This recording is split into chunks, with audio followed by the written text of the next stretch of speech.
Meghan Markle, she may have stepped down from royal duties more than 5 years ago, but she keeps taking aim at the monarchy. The Duchess of Sussex has made reportedly at least half a dozen swipes at the royal family this year, and it's only June. Oprah reportedly walked away from Meghan Markle after Tyler Perry dragged her financial mess into the spotlight at the BET Awards. That's not some tabloid whisper. That's allegedly happening right now. And if it's true, it's not just a betrayal. It's a full-blown implosion. Oprah didn't just stop calling. Her entire team allegedly froze contact. No quotes, no follow-up, just silence. The woman who gave Meghan one of the most watched interviews in modern history, gone. In Hollywood, silence is louder than any statement, and this silence, it's screaming. Today, I'm breaking down the moment the mask slipped, the friendships cracked, and why this might be the biggest unraveling of Meghan's public image yet. Buckle up, because this is not just a rift, it's a reckoning. As ever, her new company, the very first thing she said was, look, you know, when I had the TIG, which was her previous lifestyle website, you know, I loved cooking and I loved gardening and being a hostess, and that she basically said I had to keep my light under a bushel at this time because of the royal family. Then we get her show, her Netflix show. Oh my gosh, I worked so hard. Tyler Perry didn't hold back. At the 2025 BET Awards, during a tribute segment no less, he casually dropped a grenade, live, on stage. According to multiple insider accounts, Perry referenced his financial support for Meghan and dropped this line: "Some debts take longer to repay than others." Cameras cut to Meghan. Her expression stiff, tight-lipped. Viewers online called it nuclear. No warning, no buffer. Just Perry flipping the script and turning the mic into a blade. The crowd went quiet, then gasped. And just like that, the long-rumored financial entanglements weren't whispers anymore. They were headlines. Tyler didn't name the exact amount. Her creativity being stunted. She says that when, you know, she first, and, you know, as a result of the royal family, she says that when she became a mum, she would have thought that she'd be able to have a baby on her hip and give speeches. But then, you know, the whole drama and the pain and everything that was caused by being part of the royal family. Press show her wearing pretty much every colour in the rainbow. The show opens with the claim that the royal family declined to comment on the series. That's another lie. The palace says it received one email from an unknown company and attempts to verify it. But insiders estimate it could be in the six-figure range, maybe more. That moment didn't just call out debt. It torched the idea that everything behind Meghan's empire was squeaky clean. It changed the entire energy of the night. Almost immediately after Perry's statement, something else became just as noticeable: Oprah's absence. Her team, known for being tight with Meghan since the 2021 sit-down, allegedly pulled back fast. No tweets, no stories, no cleanup quotes. As a silent wallet, he cut off communication completely. That's right, Tyler Perry, the man who gave them a roof when no one else would, has officially walked away. And from the tone of his message, he won't be coming back. One of the most jaw-dropping moments in Perry's speech came when he revealed that Meghan tried. Nothing, zero contact with the press. And for a woman like Oprah, who can shape narratives with a single Instagram caption, that silence was deafening. One insider claimed calls from Meghan's PR team: the absence of a statement is the statement. And when Oprah removes herself from your orbit, the industry notices. The fact that she hasn't defended Meghan publicly this time around tells you everything you need to know. Something shifted, and it shifted hard. Did it feel like betrayal when you found out your father was working with the tabloids? I'm just trying to decide if I'm comfortable even talking about that.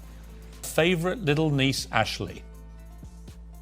Meghan also sees she got no advice on royal protocol, forcing her to learn how to be a princess all on her own. Joining this family, I knew that there was a protocol for how things were done. There's no class in some person who goes sit like this. Backstage at the BET Awards, chaos reportedly erupted. Meghan was allegedly blindsided by Perry's comments. Multiple sources say she left the venue early, furious, red-faced, and ignoring handlers trying to calm her down. Staff described the vibe as radioactive. Tyler, he reportedly stayed cool, chatting with guests like nothing happened. That's the most brutal part. He knew what he was doing, and he didn't flinch. This wasn't a spontaneous outburst. It was planned. And Meghan, she's always prided herself on controlling the narrative. Back of your head. This gruesome twosome only survived by cashing in on what's left of their royal status now. I said it before, I'll say it again tonight. King Charles should strip them of all their remaining titles and cast them out from any connection to the royal family. How could any of them trust them, as far as I could throw them? Because without it, they're just whining millennial windbags. It was, if we're going to use the word betrayal, it's because when I asked him, which is also a really key point in all this, they don't report the news, they create the news. Hours of this Netflix series paint a very different, far uglier picture of this country and our royal family. So to have her financial situation aired out on stage, in front of cameras, stripped her of that control. Worse, no one in her corner spoke up. Not Tyler, not Oprah, not even Harry. She was alone. And when a carefully curated brand is built on image and alliance, being alone is the kiss of death. But what happened next showed this fallout wasn't isolated, it was contagious. Tyler Perry wasn't just a friend, he was the friend, the one who gave Meghan and Harry a literal safe haven, his Beverly Hills mansion. When the royal fallout first exploded, he protected them, backed them, and even agreed to be godfather. We want privacy! We want privacy! Thanks for having us on the show. It's so awesome to be here, it's great.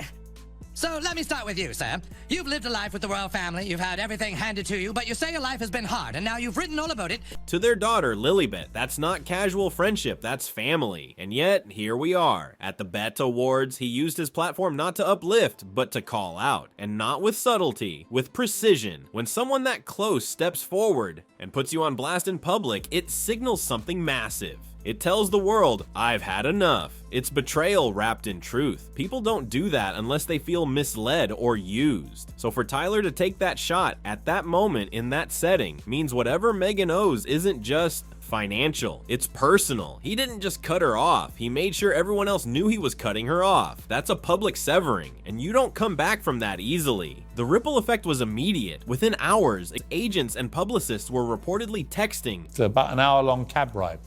Never seen his grandchildren. This show is packed with the kind of spurious claims and hypocrisy that have become the Sussex signature. We learned they began making videos about their heroic journey 6 months before their Netflix deal was even announced, and right at the start of a pandemic that was calling and panicking behind closed doors. A top agent allegedly told Variety, "We're all checking the escape clauses in our contracts." That's how serious it got. Hollywood doesn't wait for proof, it reacts to perception.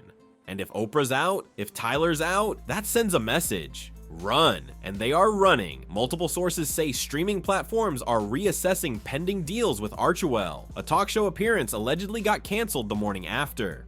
Speaking agents are dialing back bookings because once doubt creeps in, the money leaves. Brands are scared, studios are cautious. Nobody wants to be the next in line when another shoe drops. Meghan's association is starting to look like a liability, not an asset. And in Hollywood, the second you become risky, you become replaceable. Everything Meghan has built post-royal life, everything has been tied to public trust. The Archewell Foundation with its glossy charitable goals, the Spotify and Netflix deals wrapped in storytelling and social change, the speaking engagements sold on experience and elegance. It all hinges on one thing, credibility. But now that trust is cracking. If Tyler's accusations are real and Oprah's exit is real, then we're not talking about a minor PR hiccup. We're looking at a full-blown brand hemorrhage. Former allies are vanishing, donors are pulling back, sponsors are freezing funds, and when the perception shifts from global icon to financially unstable, people don't just hesitate, they vanish. Her team may try to spin it, but the truth is this: when your brand depends on admiration and you lose control of the narrative, recovery isn't guaranteed, especially when the ones breaking the story are the very people who helped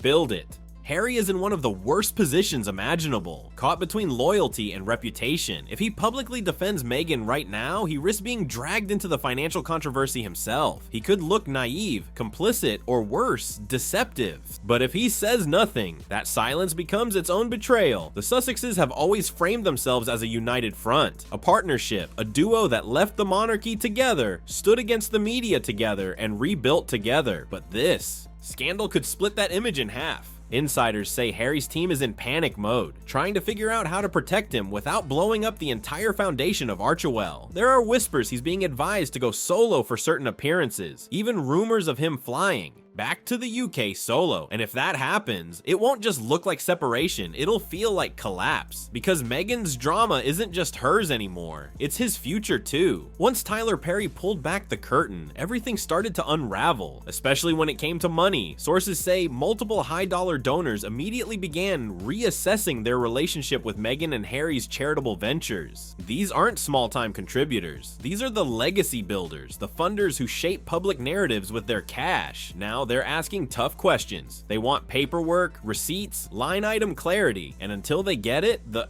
checks aren't coming. It's not just about what Tyler said, it's about who believed him. In the world of philanthropy, perception is everything. Once trust is broken, wallets close like steel traps. No PR spin can fix that. Donors don't gamble with scandal. They walk quietly, swiftly, permanently. And for a foundation like Archewell, where public generosity fuels every project, that silence is lethal. If Meghan can't restore donor confidence fast, she's not just facing bad press, she's facing operational collapse. It started with a few companies skipping shoutouts. Then came the quiet edits to websites, the vanishing brand logos, the halted reposts. And now, there's near total silence from the very brands that once flaunted their Archewell partnership. Like a golden ticket. This isn't random, it's intentional. Brands are built on optics. And right now, Meghan is bad optics. No company wants their name tied to public chaos or financial controversy. And when Oprah herself is allegedly pulling away, that's the bat signal for others to get out. These corporations aren't waiting for a scandal to fully break. They're protecting themselves before the headlines get worse. Because here's the truth, when you see your partner's name trending for all the wrong reasons, you don't call a PR meeting, you ghost. And that's exactly what's happening. This is corporate damage control in action. Meghan's support system is evaporating, and no one's saying a word. This isn't just a one-off fallout. This is the unraveling of an entire strategy Meghan spent years crafting. The talk show appearances, the magazine covers, the high-profile friendships. It was all part of a masterclass in image control. She wasn't just playing in Hollywood, she was trying to dominate it. But now, the phone calls are going unanswered, the invites are drying up. The once warm celebrity connections are dodging cameras and skipping red carpet mentions. Even her go-to media outlets are pulling back coverage or burying their praise behind other stories.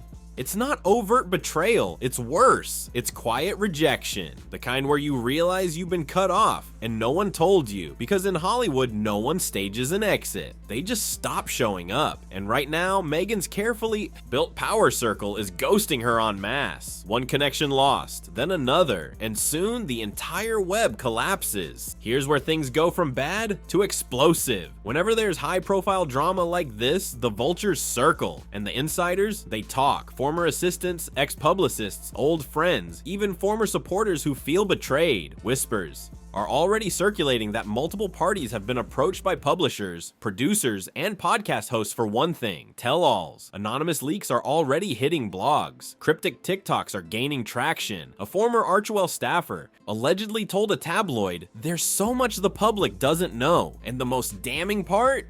With Oprah now reportedly distancing herself, there's no longer a powerful shield keeping those stories at bay. She used to silence rumors with one phone call, but now the floodgates are opening. People who've been quiet are suddenly feeling emboldened. Because when the main players exit the stage, the understudies come out swinging, and they come armed with secrets. Expect leaks, expect exclusives, expect chaos. If Meghan and Harry want to recover from this, they have to act fast. But the longer they stay silent, the more control they lose. Reclaiming the narrative gets harder with every news cycle. One wrong step could cement their downfall.